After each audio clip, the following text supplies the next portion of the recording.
நபியே, இன்னும் இறைவன் வானவர்களை நோக்கி, நிச்சயமாக நான் பூமியில் என் பிரதிநிதியை கலீஃபாவை அமைக்கப் போகிறேன் என்று கூறியபோது அவர்கள், இறைவா, அதில் குழப்பத்தை உண்டாக்கி இரத்தம் சிந்துவோரையா நீ அமைக்கப் போகிறாய்?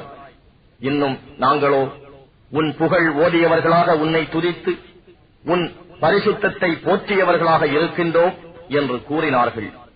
அதற்கு இறைவன், நீங்கள் அறியாதவற்றையெல்லாம் நிச்சயமாக நான் அறிவேன் என கூறினான். இன்னும் இறைவன் எல்லா பொருட்களின் பெயர்களையும் ஆதமுக்கு கற்றுக் கொடுத்தான். பின் அவற்றை வானவர்கள் முன் எடுத்துக் காட்டி, நீங்கள் உங்கள் கூற்றில் உண்மையாளர்களாக இருப்பின் இவற்றின் பெயர்களை எனக்கு விவரியுங்கள் என்றான். அவர்கள், இறைவா, நீயே தூயவன், நீ எங்களுக்கு கற்றுக் கொடுத்தவை தவிர வேறு யாரொன்றையும் நாங்கள் அறியோ. நிச்சயமாக நீயே பேரறிவாளன், விவேகம் மிக்கோன் என கூறினார்கள். ஆதமே, அப்பொருட்களின் பெயர்களை அவர்களுக்கு விவரிப்பீராக என்று இறைவன் சொன்னார்.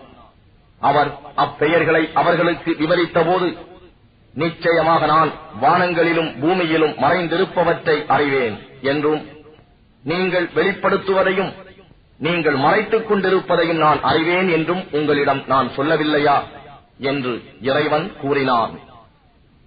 பின்னர் நாம் மலக்குகளை நோக்கி, ஆதமுக்கு பணிந்து சுஜூது செய்யுங்கள் என்று சொன்னபோது இப்லீஸை தவிர மற்ற அனைவரும் சிரம் பணிந்தனர்.